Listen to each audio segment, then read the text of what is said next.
দর্শক আপনাদের স্বাগত জানাচ্ছি স্টার নিউজে। এই মুহূর্তে আমি দাঁড়িয়ে আছি ঝিনাইদহ শহরের প্রাণকেন্দ্র শহীদ মিনার চত্বর বা স্বাধীনতা চত্বরের সামনে।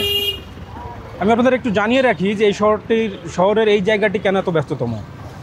আমার ডান পাশে যে সড়কটি গিয়েছে এটি মূলত যশোর এবং খুলনা অঞ্চলের যে জেলাগুলো আছে সেই জেলাগুলোতে যাওয়ার প্রধানতম সড়ক হচ্ছে এই সড়ক, এবং আমার বাম পাশের যে সড়কটা আছে এটি হচ্ছে কুষ্টিয়া এবং রাজশাহীগামী সহ উত্তরাঞ্চলে যাওয়ার প্রধানতম সড়ক হচ্ছে এই আমার বাম পাশের এই সড়কটি। এবং আপনারা দেখছেন যে আমার পেছনে যে সড়কটি রয়েছে এই সড়কটি দিয়ে মূলত চুয়াডাঙ্গা এবং মেহেরপুরে যাওয়ার একমাত্র মহাসড়ক।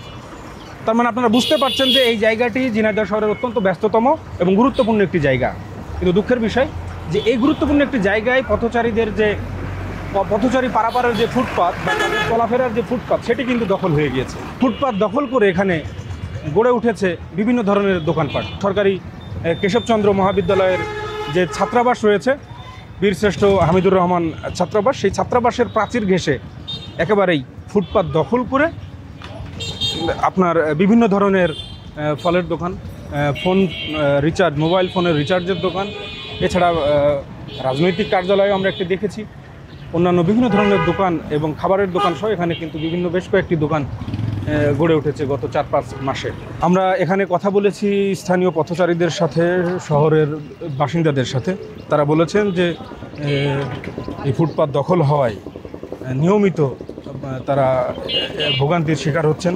এখানে যেসব দোকানপাট গড়ে উঠেছে, কারা এই দোকানপাটগুলো তৈরি করেছেন, কারা এই ফুটপাত দখল করেছেন, এ ব্যাপারে আমরা বিভিন্ন শ্রেণীর মানুষের সঙ্গে কথা বলেছি, তবে তারা কেউ মুখ খুলতে রাজি হননি।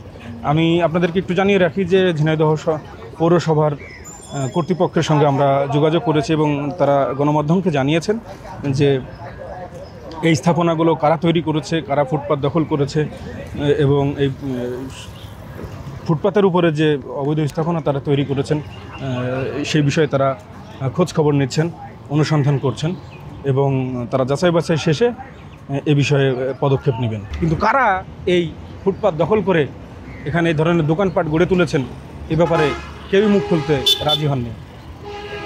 তবে স্থানীয় পথচারী এবং এই চুয়াডাঙ্গা বাস স্ট্যান্ডের আশেপাশে যেসব মহল্লা আছেন সেখানকার বাসিন্দারা এবং বীরশ্রেষ্ঠ হামিদুর রহমান হলের যে আবাসিক শিক্ষার্থীরা আছেন তারা জানিয়েছেন এই ফুটপাতে গড়ে ওঠা অবৈধ স্থাপনা দ্রুত অপসারণ করা হোক।